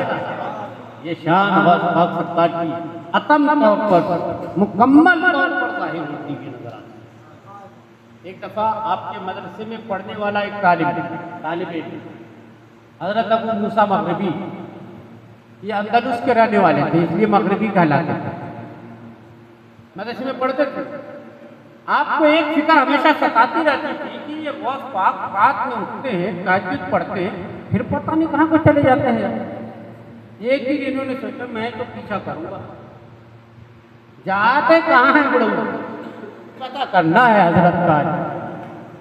एक दिन ये नींद का बहाना करके पड़े रहे, गौस पाक सरकार उठे, वजू बनाया, तहज्जुद की नमाज पढ़ी और जब निकलने लगे ना तो बगैर हाथ लगाए आपके पहुंचते ही आपके मदरसे का दरवाजा अपने आप खुल गया। आज हाजी साहब लोग आए नहीं जो बगदाद शरीफ जा चुके हैं, आज भी गौस पाक सरकार के जो मदरसे का निजामिया का जो दरवाजा गेट है, जो देख जाए है वो बता सकते हैं कितना बड़ा गेट है। गौस पाक सरकार हाथ नहीं लगाए, अपने आप खुल जाए। अभी हजरत अबू मूसा मगरिबी रहमतुल्लाह तआला अलैह मुनासिब दूरी बना करके पीछे पीछे चले। गौस पाक सरकार अपने मदरसे से निकले, बगदाद के कुछ गलियों में 2-4 गलियां आपने तय की, उसके बाद शहर से बाहर निकले, आप भी पीछे पीछे पीछे पीछे चंद ही मिनटों में थोड़े ही कदम चले थे कि एक दूसरे शहर में दाखिल हुए। और शहर में दाखिल हुए तो फिर कई गलियां पार करते हुए एक मकान के पास पहुंचे। आपने आवाज लगाई, अंदर से पूछा गया कौन है? आपने बताया अब्दुल कादिर। दरवाजा खुला, आप अंदर गए। पीछे पीछे ये जो लगे हुए थे शेख अबू मूसा मगरिबी रहमतुल्लाह अलैह, ये भी गए। वहां जाके देखते क्या है कि 6 हजरात बैठे हुए जो गमगीन हालत में हैं और एक हजरत लेटे हैं। गौस पाक सरकार तशरीफ ले गए। उन हजरात ने इनके बारे में बताया। गौस पाक सरकार ने पूछा पाछा और उसके बाद इनको फरमाया कि ठीक है, इनको ले जाकर के जनाजा पढ़ के दफन कर दो इनकी जगह पे। इसी को तय करना। उन्होंने कहा हजरत बहुत इलाका इनका बहुत सख्त था, वो अपने वक्त के अब्दाल थे, समझिए। अब साथियों ने अर्ज किया सरकार गौस पाक रहमतुल्लाह ताला अलैह ने फरमाया ऐसा है। आवाज लगाए, खिज़र अलैहिस्सलाम हाजिर हुए, आए और फरमाया कि जाओ यूरोप में बहरुल काहिल के किनारे एक आदमी खुदकुशी करने के लिए डुबकी मारने वाला है, उसको उठा के ले आओ। वो भी ईसाई, वो दीन की तलाश में, सच्चाई की तलाश में हर तरह की किताबें पढ़ पढ़ करके अपना दिमाग, अपना आपा खो डाला। तो उसने सोचा यार हकीकत मिल नहीं रही है, ऐसी जिंदगी जी के क्या मतलब है जिसमें इंसान को हकीकत का पता न चले। वो उस दिन आजिज आकर खुदकुशी करने के लिए दरिया में, समंदर में डुबकी लगाने गया था कि कूद के खत्म हो जाऊं। और इधर खिज़र अलैहिस्सलाम को हुजूर ने फरमा दिया कि जाओ उठा के ले आओ, पकड़ के उठा के हाजिर। अब गौस की महफिल में हाजिर कर दिए गए तो गौस पाक सरकार ने उसको कलमा पढ़ाया, ऊपर से नीचे तक नजर डाली, पूरी हकीकत मारिफत उसको एक आन की आन में हासिल करवा दी। हाँ, आन की आन में उसको पूरी हकीकत मारिफत हासिल करवा दी और अब्दाल के मकाम पर फाइज कर दिया। बोले कि इनकी जगह पे अब इनको कायम कर देता हूँ। अब ये बोले फिर चले, फिर ये हजरत पीछे पीछे पीछे पीछे मदरसे में पहुंचे। अब रात भर इनको नींद कहाँ से आएगी? इनके दिमाग में तो सवाल पर सवाल घूम रहा है। यार हजरत गए इतनी दूर से, एक तरफ कह रहे अब्दाल है, बहुत बड़ी हस्ती है, इंतकाल हो गया, कई लोग गमगीन है, वहाँ कोई औरतें नजर नहीं आई, वहाँ तन्हा तन्हा ये हजरत लोग नजर आए, सब नूरानी सूरत बुजुर्ग थे। अब इतने नूरानी सूरत बुजुर्ग का इंतकाल हुआ, गौस पाक की आंखें भी नमनाम हो गई। ये हजरात भी जो वहाँ मौजूद थे वो भी गमगीन थे और फिर इसके बावजूद गौस पाक ने उनका जनाजा नहीं पढ़ा। ये सवाल आएगा नहीं आएगा किसी के दिमाग में भी? इतना तरह के सवाल हजरत शेख अबू मूसा मगरिबी रहमतुल्लाह अलैह के दिमाग में चलने लगा। उन्होंने सोचा कि ये जनाजा गौस पाक फुर्सत में होंगे तो मैं ये सवाल करूँगा, ये सोच रहे थे। अब गौस पाक पढ़ाने बैठे, वो भी पढ़ रहे थे, पढ़ने बैठे। अब दिमाग में पढ़ाई कहाँ चलेगी? उनके दिमाग में तो वही कौन रहा है कि यार मौका मिले कब मैं हजरत से पूछूं। आखिर में सरकार गौस पाक जानते थे ये क्या पूछना चाहता है। फरमाया मूसा सुनते रहना। तब बच्चों को पढ़ा के क्लास उनको रवाना कर दिया। रवाना करने के बाद फरमाया तेरे चेहरे में इज़्तिराब है, क्या पूछना चाहता है? अर्ज़ किया हुजूर रात के कुछ मामलात मेरे समझ से बाहर। वो कौन थे जिनका जनाजा पढ़े बगैर आप वापस आ गए? देखिए गौस पाक सरकार ने फरमाया मुझे पता था तू यही पूछेगा। हुजूर क्या आप जानते मैं आपके पीछे पीछे आ रहा हूँ? फरमाया मेरी मर्जी के बगैर कोई पता नहीं हिलता, तू क्या मेरे पीछे आता? तू जब मेरा पीछा करने लगा ना मुझे पता था मेरे पीछे पीछे तू आ रहा है।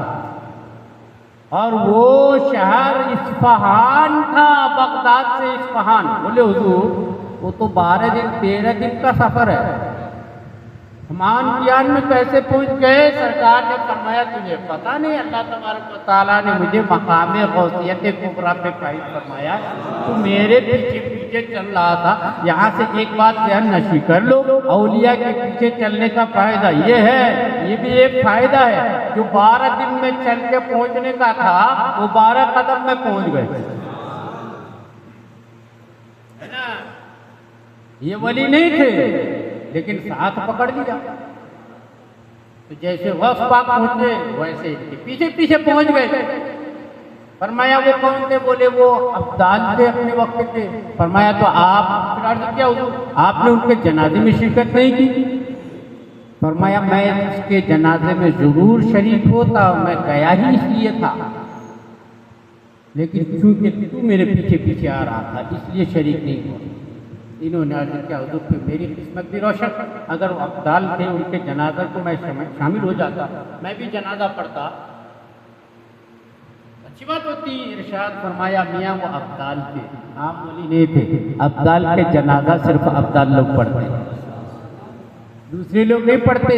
और तुम्हें इसलिए शामिल नहीं रखा गया कि अब्दाल के जनाजे के बाद उनको जो दफन किया जाता है उनकी कब्र का पता किसी को नहीं दिया जाता, कब्र पोशीदा रहती है। इसलिए मैं तुमको लेके आ गया, उन लोगों को इजाजत दे दिया कि तुम जनाजा पढ़ लो, वरना उन लोगों ने मेरे पास पैगाम जनाजे ही के लिए भेजा था, मैं सिर्फ तेरी वजह से वापस आया। यहाँ पे भी गौर कीजिए, एक आदमी ईसाई है, दीन से गाफिल है, इस्लाम में दाखिल नहीं है, खुदकुशी करने गया, इससे भी बड़ा गुनाह है। खुदकुशी करने दिया है, मगर गौस पाक सरकार ने उठवाया खुदकुशी करने वाले को और अब्दाल के मकाम तक रसाई पहुंचा। ये है जब गौस पाक सरकार ने कमाल हासिल किया। तो ऐसे कमाल, ऐसे फजूल आपसे फजूल होना, सादिर होना शुरू हो गए।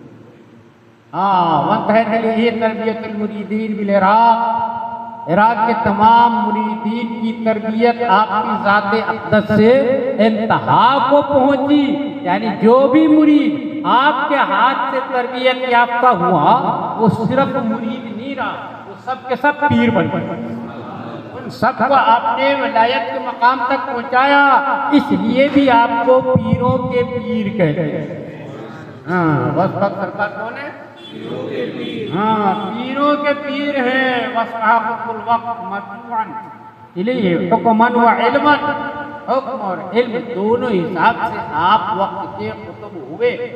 काना लहू समतुन हसन मकान अपनी, हाँ, तज़ाहुदुन कसीर। वक्त सरकार के अंदर ज़ुहद बेपनाह। ज़ुहद का मतलब समझते, मैंने कई दफ़ा जिक्र किया, तरके दुनिया, दुनिया की किसी चीज़ से कोई मोहब्बत ही नहीं। इतना सारा आपके आमाल रोजमर्रा के मामला को देखिए, 18 सबक पढ़ाते थे, ये तो जाहिर था। इसके अलावा रिजालुल गैब को पढ़ाने का वक्त अलग था, उनको रात में पढ़ाते थे रिजालुल गैब। जो बातिनी निज़ाम में औलियाए किराम दुनिया के चाहे किसी भी कोने में हो उन सबको पढ़ाते थे। और खाली यही नहीं कि इसी में मशरूफ रहते थे। हाँ, आपने नाम सुना होगा सैयद अहमद कबीर रिफाई रहमतुल्लाह ताला, शेर पे सवारी करते थे हजरत। हाँ, एक दफा का जिक्र है कि आप एक पहाड़ के दामन में, को है लेबनान पे कहते हैं, लेबनान के पहाड़ियों के ऊपर अपने ख्वाहिशमंदों, अपने हाजतमंदों को जमा कर लिए और सबको ऐलान फरमा दिया कि अपनी अपनी हाजतें लिख के ले आओ, किसको क्या हाजत है। सबकी पर्चियाँ हाजत लिख के लोग ले आते और आप सबकी पर्चियाँ उठाते और ऐसा अल्लाह की बारगाह में पेश करते। गौस पाक के 2 मुरीद वहाँ मौजूद थे, इनको देख के लगा कि यार ये बहुत कमाल होती है। लोगों की हाजत लेते हैं और यूँ अल्लाह की बारगाह में पेश करते हैं और फिर कहते हैं तेरी हाजत कबूल की गई, तेरी दुआ मंजूर हुई, तेरा अमल मकबूल हुआ, सबको बशारतें भी देते हैं। तो थोड़ी देर के लिए इनके भी दिल में सवाल पैदा हुआ कि हम भी अपनी कुछ, हमको भी तो अपने रब से हाजतें हैं। एक दूसरे की तरफ देखे, फौरन ख्याल आया कि हाजतें लेनी है तो हमारे पीर कम है क्या? अपनी हाजत रब की बारगाह में पेश करनी है तो हम अपने पीर के जरिए पेश करेंगे। ये दिल में सोचे और कोई हाजत नहीं आ सकती। अब वो तमाम लोगों की हाजतें पेश करके जब फारिग हुए, इन दोनों की तरफ तवज्जो फरमाई और कहा क्यों मियां, तुम्हें अपने रब की बारगाह में कोई हाजत नहीं? अर्ज किया हाजतें तो बहुत है, अपने रब से बेनियाज कौन हो सकता है? भला वो कोई मोमिन होगा जो अपने रब से बेनियाज हो? बेनियाज होना तो अल्लाह की शिफा, अल्लाह की शान है। हमको तो अपने रब से बहुत सारी हाजतें। तो बोले तुमने क्यों नहीं पेश किया? इन्होंने कहा हमने देख लिया है, अब हम अपने पीर साहब के जरिए अपनी हाजतें पेश करें। और मियाँ तुम्हारे पीर कौन है? कौन है तुम्हारे पीर? इन दोनों ने अर्ज किया, हुजूर हमारे पीर हजरत शेख सैयद अब्दुल कादिर जिलानी। अब उन्होंने कहा ये कौन है? अपने दो मुरीदीन, गौस पाक के दो मुरीदीन के साथ में रवाना किया, जाओ और पूछ के आना। सवाल क्या था? 12 साल से बारगाह कुछ समय हाजिरी होती है, आप कभी वहां पे नहीं देखा? ये समझ रहे बारगाह कुछ की हाजिरी का मतलब? औलिया किराम की हाजिरी अल्लाह की बारगाह में लगती है, खास महफिल मुनाकिद होती है जहाँ औलिया किराम हाजिर होते हैं। ये रात के मामला होते हैं। हजरत सैयद अहमद कबीर रहमतुल्लाह तआला अलैहि ने अपने दो मुरीदीन को सवाल लेकर के भेजा कि जाके इनके शेख से पूछो कि अगर आप वली हो, अगर आप पहुंचे हुए हो, तो 12 साल से तुम्हें अल्लाह की बारगाह में हाजिरी देता हूँ, आपको आते जाते बैठते कभी महफिल में देखा ही नहीं, कैसे वली हो आप? अगर वली हो तो वहाँ तो दिखना चाहिए ना उस महफिल में। वो तो हम ही लोग जैसे महफिल, हम ही लोग जैसे लोगों की महफिल है ना। ये सवाल लेकर के गौस पाक के दोनों मुरीदीन के साथ अपने दो मुरीदीन को भेजा। अब ये देखिए सवाल भेज रहे हैं वो वहाँ से लेबनान की पहाड़ियों, और इधर गौस पाक सरकार नमाज असर पढ़ के फारिग हुए। अपने दो मुरीदीन को फरमाया, वो सैयद साहब के दो मुरीद आ रहे हैं यार, क्या मतलब इतनी दूर का सफर करें, जाओ रास्ते में मिलेंगे, उनको वहीं पे जवाब दे के रवाना कर दें। क्या बोले हुजूर सवाल क्या है जिसका हमको जवाब देना है?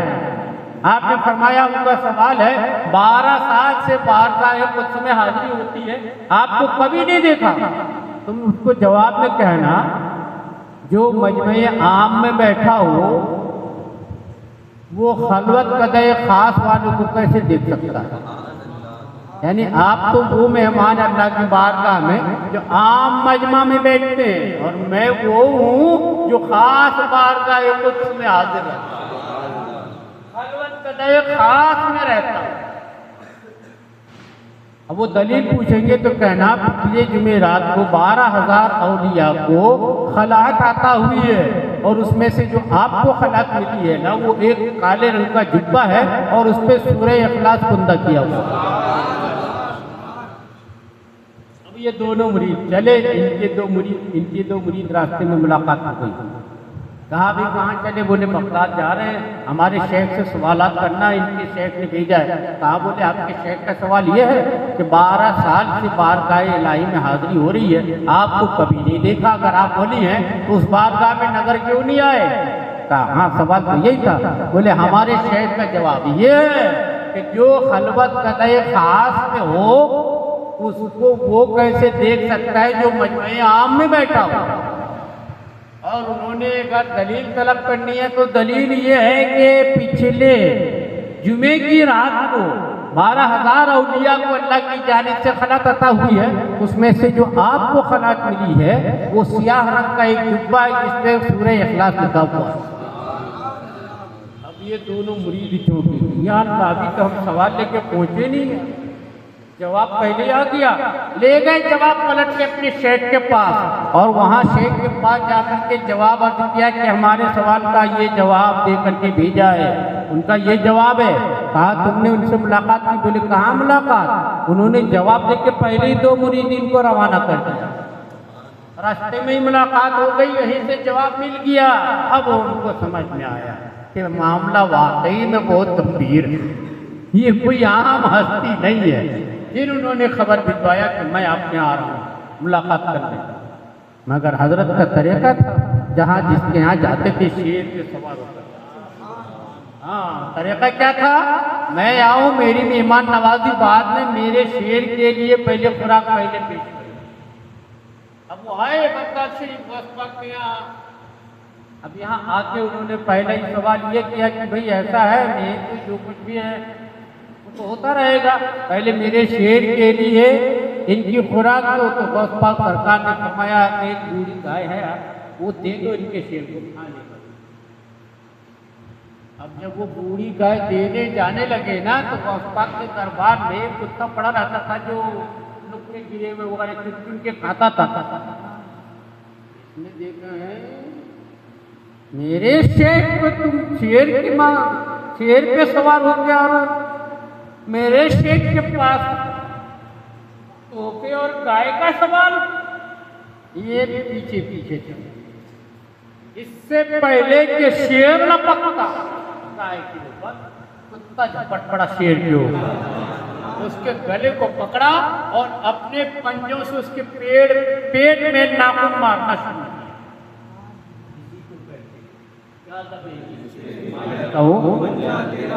आगे का बोलिए। अच्छा, यहाँ पे जो लफ्ज आया खतरे में, खतरे का क्या मतलब है? डेंजर।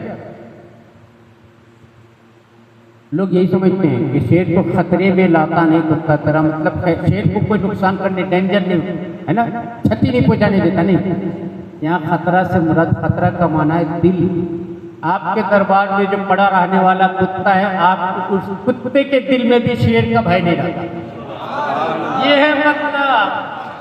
क्या दबे जिसपे हिमायत का हो पंजा तेरा, शेर को खतरे में लाता नहीं, यानी दिल में नहीं लाता, खातिर भी नहीं लाता। बोलते हैं ना, क्या है मैं गौस पाक के यहाँ का कुत्ता हूँ। भाई लोगों को बड़ी तकलीफ है। हाँ, हज़रत एक शेर का है, तुझसे दर दर से सक और सक से है सक, माने सक का क्या माना है? कुत्ता। तुझसे दर दर से सक, सक से है मुझको निस्बत, मेरी गर्दन पे भी है। अब कुछ लोगों को बड़ी तकलीफ, बोले यार बताओ, आदमी होकर के, मौलाना होकर के अपने आप को कुत्ता कहते हैं। ये तुम्हारी कुत्तापंती है कि तुम समझ नहीं पाते? ये तुम्हारी कुत्तापंती है। आला सरकार ने अगर अपने आप को कुत्ता, उसमें थोड़ी कहा है। क्या कहा है? जरा शेर का मतलब समझिए। लोग कहते हैं आला हज़रत ने अपने आप को कुत्ता कहा है। आपने कहा तुझसे दर, बहुत बात से आपके दर को निस्बत है, और दर से सक, यानी आपके दर से आपके दर के कुत्ते को निस्बत है। और उसके बाद कहते हैं तुझसे दर, दर से सक, सक से है मुझको निस्बत, यानी उस कुत्ते से मुझको निस्बत है। ये थोड़ी कहा कि मैं ही कुत्ता हूं। ये कहां से निकाला तुमने? तुझसे दर को निस्बत, दर से सक को निस्बत, सक से मुझको निस्बत। अपने को कुत्ता कहाँ कहा? भाई लोग जबरदस्ती से खींचतान करके, और अगर कहें तो कुत्ता भी आम कुत्ता, इसका उसका अंग्रेज का कुत्ता थोड़ी कह रहे हैं, कुत्ता भी कह रहे हैं तो गौस पाक का कुत्ता कह रहे हैं। तुझसे दर, दर से सक, सक से है मुझको, हाँ मेरी गर्दन पे भी है दूर का। ये डोरा कौन सा है? दूर का डोरा कौन सा है? आपके घरे में रस्सी बंदी रहती है क्या? ये जो सिलसिले कादिरिया से मुंसलिक है ना, ये मतलब है कि हमारे पास भी आपके हाथ की रस्सी है। उस रस्सी चाहे जितनी लंबी हो जाए, निस्बत उस रस्सी के हम तक आई। ये है मतलब। तो सरकार गौस पाक रहमतुल्लाह ताला अलैह के तरबियत व तालीम के या खल्क़े खुदा की खिदमत के खाली एक दर्सगाह में दिन में 18 सबक पढ़ाना यही नहीं था। औलिया किराम को अलग तालीमात देते थे और रिजालुल गैब को अलग तालीमात देते थे। ज़ाहिरी तालीमात अलग थी, बातिनी तालीमात अलग थी, तसव्वुफ को अलग से पढ़ाते थे। दुनिया भर के ऊपर नजर आपकी अलग जमी थी। मैंने शुरू जब किया था तारीख बयान करना इसकी, तो आपको बताया था, कल भी उसकी तरफ ध्यान दिलाया, ध्यान कीजिए। सल्जूक की सल्तनत अलग तबाही में जा रही थी, अब्बासी खिलाफत अलग तबाह हो रही थी, है ना, उधर उमवी खिलाफत हलाकत में जा रही थी, और हिंदुस्तान में गज़नवी हुकूमत सवाल पजीर थी चारों तरफ से मुसलमानों के। लेकिन गौस पाक सरकार आए और रूह फूंक डाला।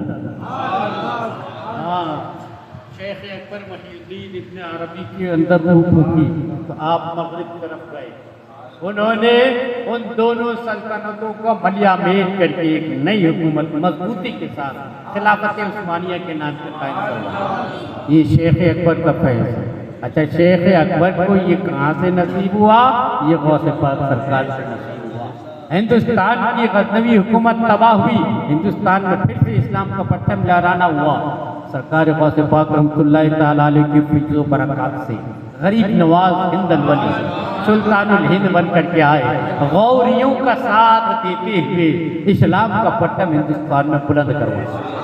दुनिया के कोने कोने में जो मुसलमान पस्ती और जवाल की इंतहाई पस्तियों में जा चुके थे, गौस पाक सरकार ने इनको रूह फूंक दी, है ना। यूं आप मुहियुद्दीन नहीं है, हुसैनी हसनी क्यों न मुहियुद्दीन हो। ऐ खिज़र मजमे बहरैन है दरिया। इसका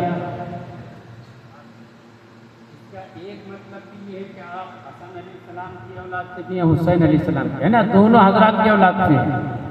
तो मुहियुद्दीन तो आपको होना ही होना था। एक तो ये है और इसका एक और मतलब भी है, हुसैनी हसनी क्यों ना मुहियुद्दीन हो। ऐ खिज़र मजमे बहरैन है दरिया तेरा, यानी आप सिर्फ ज़ाहिरी उलूम की खिदमत करके शागिर्द और आलिम खतीब नहीं पैदा किए, आपने तो औलिया पैदा किए हैं। आप ज़ाहिर और बातिन दोनों पढ़ा करके लोगों को कामिल बना देते। हाँ, अख्ताब आलम आपकी बारगाह में हाजिरी लगाने को शरफ समझते हैं। रिजालुल गैब के लिए आप अलग से, आपके शहजादे हज़रत सैयद अब्दुल वहाब रहमतुल्लाह ताला अलैह, उनका बयान है बहजतुल असरार शरीफ में मनक़ूल है। आप फरमाते हैं, हमने देखा रात का वक्त है, बिल्कुल तारीकी छाई हुई है, हम सबको पढ़ने वालों को पढ़ा दिया, जो मस्जिद में हाजिर थे, दरबार में हाजिर थे, इनको इनका दर्स दे दिया। उसके बाद गौस पाक सरकार छत पे तशरीफ ले गए और छत पे तशरीफ ले जा करके एक तरफ मुंह करके खिताब फरमाना शुरू कर दिया। हम हैरान, ये छत पे खड़े होकर के एक तरफ मुंह करके खिताब फरमा रहे, ये किनको खिताब कर रहे हैं? सारे लोग तो अंदर हैं मदरसे में, ये छत पे खड़े होके सैयद अब्दुल वहाब फरमाते हैं, मैं एक कदम दो कदम हिम्मत जुटाते हुए अपने वालिद गिरामी के पीछे पीछे खड़ा हूँ। जब छत पे चढ़ा तो देखता क्या हूँ, जहां तक मेरी नजर जाती, तारीख रात है मगर जहां तक मेरी नजर जाती है, रोशन चेहरे वाले बैठे सरकार का तकरीर, आपका खिताब समाप्त कर रहे हैं। जब आप खिताब से फारिग हुए, वापस आने लगे, मैंने आपके कदमों को बोसा दिया, अर्ज किया होता, ये रोशन चेहरे वाले कौन थे जिनको आप इस तरह से खिताब फरमा रहे हैं, और ये इतनी दूर तक कैसे बैठे नजर आए? इरशाद फरमाया, ये रिजालुल गैब, ये अल्लाह के वो बंदे हैं जो बस्तियों से अलग थलग रहते हैं, जंगलों में, बियाबानों में, वीरानों में, पहाड़ों में, पानियों में, समुद्रों में, जहां जहां अल्लाह तबारक व तआला ने इनको रहने का हुक्म दिया, ये वहां वहां रहते हैं। इनको भी मुझसे अहकाम लेना पड़ता है, इसलिए ये मुझसे अहकाम लेने के लिए सरकार मजमे बहरैन इस हिसाब से भी है। जो ज़ाहिर औलिया हैं उनके भी आप पीर हैं, जो बातिन में रहने वाले औलिया हैं आप उनके भी पीर हैं। जो ज़ाहिर के उलमा हैं आप उनके भी उस्ताद हैं, जो बातिन के उलमा हैं आप उनके भी उस्ताद हैं, जो बादशाहान वक्त हैं आप उनके लिए भी हाकिम हैं, और जो फ़कीरान वक्त हैं आप उनके भी हाकिम हैं। ऐ खिज़र मजमे बहरैन है दरिया तेरा, तू हुसैनी हसनी क्यों न मुहियुद्दीन हो। ऐ खिज़र मजमे बहरैन है दरिया तेरा। अब यह है कि हम आपके बातिनी उलूम, आज किसी के बस में नहीं है कि सरकार गौस पाक के बातिनी उलूम को कमा हमको समझ सके। जितना दुनिया समझ सकती है उतना आपने खुद ही अपने दस्ते अक़दस से तहरीर फरमा कर, आपके शागिर्दों ने, आपके शहजादों ने लिख लिख के महफूज कर दिया है। हम चाहें तो उसको ज़ाहिरी तौर पर पढ़ सकते हैं, समझ सकते हैं। हालांकि उसमें भी कई मामला ऐसे आते हैं कि अच्छे अच्छे फंस जाते हैं। हाँ, एक शेर है उसका, अना फी हल्क़ी तक़रीब वहदी, युसर्रिफनी व हस्बी जलाल, ये वस्फा सरकार का शेर है। इस शेर के ऊपर बात के दौर में कुछ उलेमा ने तरह तरह के सवाल किए। हकीकत हाल का इल्म तो अल्लाह को है, अल्लाह के रसूल को है, अल्लाह के महबूब बंदे वस्फा को। इसका जो ज़ाहिरी मतलब है, अल्लाह की बारगाह में कुर्ब के लायक मैं अकेला ही हूँ। लो, अब कोई कहे कि हुजूर आप जिस नबी का कलमा पढ़े कम से कम उनको तो छोड़ते, भाई नबी तो आपसे ज़्यादा करीब है ना अल्लाह के, आप कह रहे मैं ये अकेला हूँ। अना के हज़रत तकरीब युसर्रिफनी व हस्बी ज़ुल जलाली, वो मुझे काफ़ी है, मैं उसे काफ़ी हूँ। लोग परेशान हैं, उलमा के पास जवाब नहीं, औलिया उस मकाम तक रसाई नहीं पाते। इसका क्या मतलब है? बस आला हज़रत सरकार के वालिद गिरामी ने आपने हमको ये तालीम फरमाया है कि बस इसको ये यकीन रखो कि हज़रत ने फरमाया है तो इसका कोई मशरू माना ज़रूर है। तो ज़ाहिर तौर पर हमको जो समझ में आता है आशा व कल्ला, वो मुराद नहीं। ये बिल्कुल ऐसे ही है कि कुरान पाक में काफ़ी आयात ऐसे हैं जिनको आयात मुतशाबिहात बोलते हैं कि ज़ाहिरी माना मुराद नहीं लिया जा सकता और बातिनी माना तक हम पहुँच नहीं सकते। ऐसे पाक सरकार के काफ़ी कुछ फरामीन है, समझ गए। जुनैद बगदादी ने एक मौके पे फरमाया है इनकारी तौहीद, वो ये भी इसी कबील से है। गौस पाक सरकार का ये फरमान, एक और मौके पे गौस पाक सरकार का एक फरमान है, आपने कहा कि अल्लाह की बारगाह में करीबी कौन है, तो आप फरमाते नबियों से ज़्यादा मैं करीब हूँ। सराहत के साथ ऐसा बोल दिया, क्या कहूँ। किसी ने कहा हजरत नबियों का सवाल है, उनके तुफैल में तो आपको कुर्ब की नियामत हासिल हुई है और आप ये कहते हैं, तो आपने इरशाद फरमाया जब मरोगे तो समझोगे। मेरी बातों को समझने के लिए मरना पड़ता है ना। तो गौस पाक है मियाँ, इसलिए उनको गौस पाक कहते हैं। महबूब सुबहानी, गौस समादानी। समादानी का क्या मतलब होता है मालूम है? समद अल्लाह की सिफत है। ये गौस तो बोल दिए, चलो गौस समादानी क्यों कहते हैं आपको मालूम है? समद का मतलब होता है बेनियाज। अल्लाह बेनियाज है, अल्लाह को किसी की परवाह नहीं। ऐसे गौस पाक के ऊपर भी अल्लाह तबारक व तआला के इस सिफत का जलवा कभी कभार आ जाता तो आप समादानी बन जाते थे, आपको भी परवाह नहीं होती। मालूम है हमारे पास ये हाजी साहब अभी आ रहे, इधर आके बैठो ना हाजी साहब, गौस पाक के यहाँ से आए हो ऐसा महरूम करो। ये अभी आए माशाअल्लाह, अल्लाह ने नवाजा है, दुकान अच्छी चल रही है, घर बार मकानी जायदाद मकान दुकान अल्लाह के करम से सब कुछ है ना। फिर भी तन्हाई में बैठ के कभी पूछो कि आपको फिक्र लगती है ना, तो हाँ फिक्र लगती है। कितना तीन ही बच्चे हैं ना, 3 बच्चे हैं ना, 3 बच्चे और उस बात के 49 बच्चे। कभी कहीं देखा है कि फिक्र करते हुए अपनी दुकान पर रहते हुए नमाज को देर हो गई आपको? बस सरकार की दुकान थी भी नहीं थी, कपड़े की दुकान दमिश्क से माल आता था, है ना। 400 ऊँटों के ऊपर लद के माल आता था।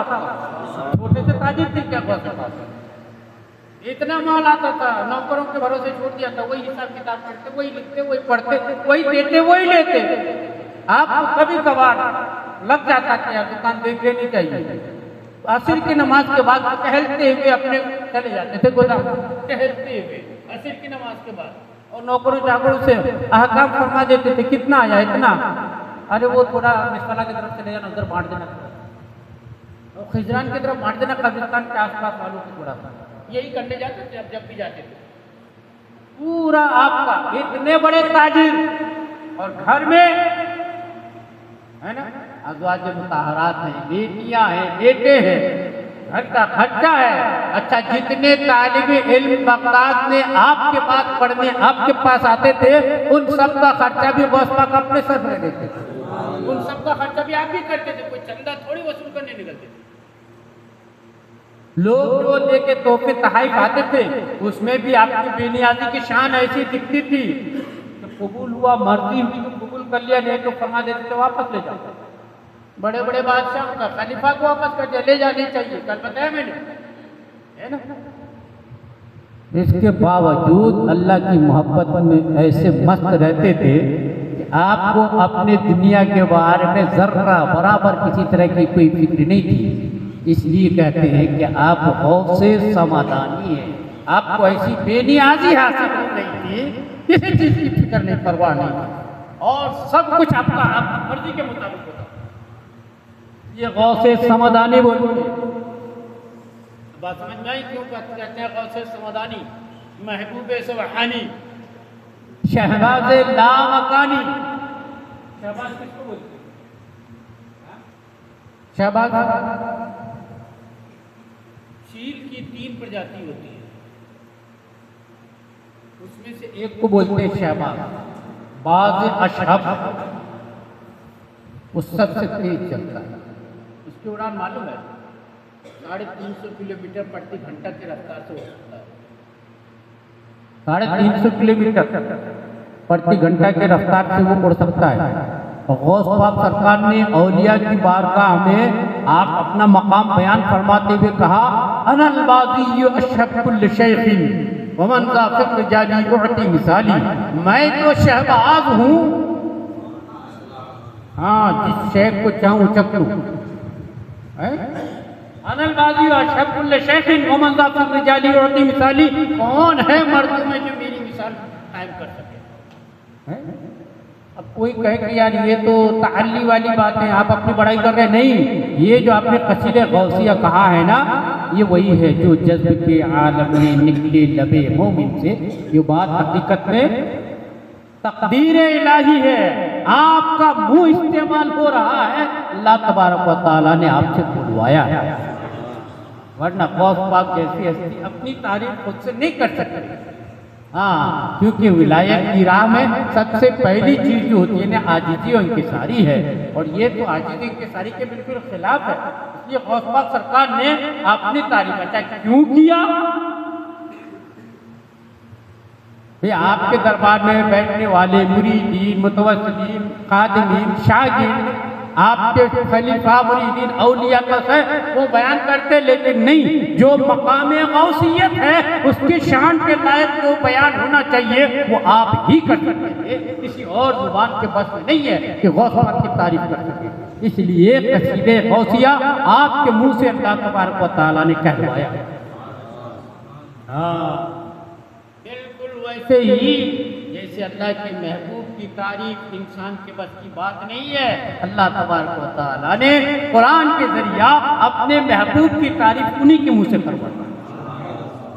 हाँ, गौस पाक सरकार कसीदे गौसिया को पढ़िए ना, तन्हाई में बैठ के कभी कभी आला हज़रत सरकार ने उसके साथ मुलाकात लगाए हैं। फारसी जुबान में है, उर्दू में होता तो मैं आपको बताता, फारसी में इतना पुल्लुक है, अकेले में बैठ कर उसको पढ़ो, फिर आला हज़रत ने जो अर्जियाँ लगाई ना साथ में उसको पढ़ो। आपको बिल्कुल मैं तन्हाई में मैंने उसको कई दफ़ा पढ़ा, और जब जब पढ़ता हूँ ऐसी हिम्मत कायम हो जाती है, मुझे लगता है मैं उनके दरबार में हाजिर हूँ, तो मैं पढ़ रहा हूँ, वो सुन रहे हैं।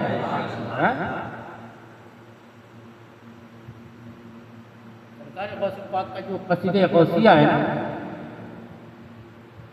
आप उसको पढ़िए, और फिर सरकार आला हज़रत ने जो उसके साथ में लगाए हैं मुलाकात, जो वो लगाए हैं ना, उसको पढ़िए, फारसी जुबान में है, मगर पढ़िए, आपको लगेगा कि वाकई में आला हज़रत ने उठा के हमको वहाँ पे बैठा दिया, हम पढ़ रहे हैं और सरकार सुन रहे हैं। मैंने कई चीज़ों में तो महसूस किया है कि जो बात मैं कहना चाहता हूँ वो इसमें है,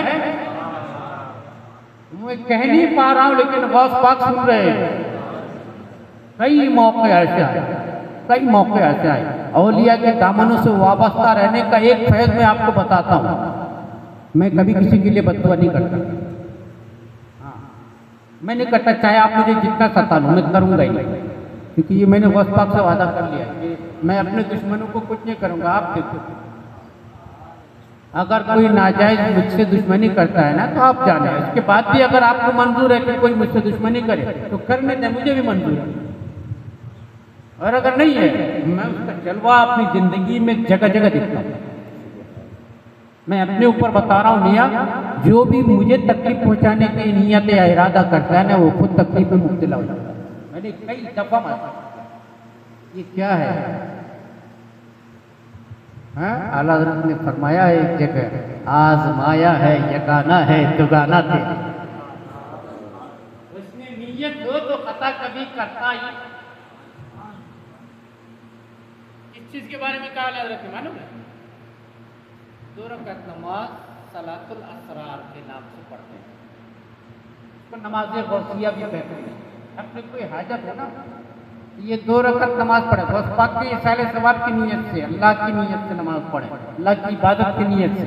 सलातुल असरार तरीका है, उस तरीके के मुताबिक पढ़ ले और उसके बाद तवज्जो में लाएं, गौस पाक सरकार की बारगाह में हाजिर लगाए दिल ही दिल में और अपनी बात अर्ज करें, आप जो कहेंगे होगा। उसने नीयत हो तो खता कभी करता ही नहीं, आज़माया है यगाना है दुगाना थे। हाँ, इसके अलावा भी क़सीदे गौसिया शरीफ का अमल पढ़िए। आप क़सीदे गौसिया शरीफ मेरे से जुबान बना लीजिए, फिर से जब बना लीजिए, उसको आप पढ़ते रहिए। जितनी आपकी ज़रूरतें मुश्किलात होंगी ना, इंशाअल्लाह तबारक व तआला सरकार गौसे पाक आपको कहने की भी नौबत नहीं आएगी, वो खुद ब खुद आप उन मुश्किलात के सामने आ जाएंगे, है ना। हाँ, कसम है कि मुश्किल को मुश्किल न पाया। आपकी मुश्किलात आपका रास्ता रोके कहाँ बसने हैं यार, जब आपके पीर गौस पाक हैं। बस दिल से उस बारगाह में रसाई तो करवा दो, अपने आप को उस बारगाह तक पहुंचा तो दो। अपने आप को, मैं पहला सबक फिर याद करो, क्या बताया था? सिद्क़ और वफा, सच्चाई वफादारी। गौस पाक के वफादार बन जाओ। आप एक मरतबा गौस पाक के वफादार बनो, आपको लगेगा कि गौस पाक आपके ऊपर कितनी नवाजिशें कर रहे हैं। और जब गौस पाक के वफादार बन गए ना, तो फिर समझो जब गौस पाक की वफादारी का ये समरा है, तो रसूल पाक की वफादारी आ जाएगी तो फिर क्या होगा। और फिर अगर अल्लाह की वफादारी किसी के अंदर आ तो बंदे का क्या हाल होगा, समझ गए। जो अल्लाह तबारक व तआला की बारगाह में दुआ कीजिए, हमें आपको तमाम सुन्नी मुसलमानों गौस पाक सरकार के नक्शे कदम पर चलने की तौफीक, आपके तालीमात पे अमल पैरा होने की तौफीक। कोशिश के लिए हमने काम शुरू किया है। कल इंशाअल्लाह ताला हमारा प्रोग्राम ज़ोहर के बाद से है, ज़ोहर से इशा, कल तरबियत का प्रोग्राम है। मुझे मालूम है हमारे बुजुर्ग, हमारे जवान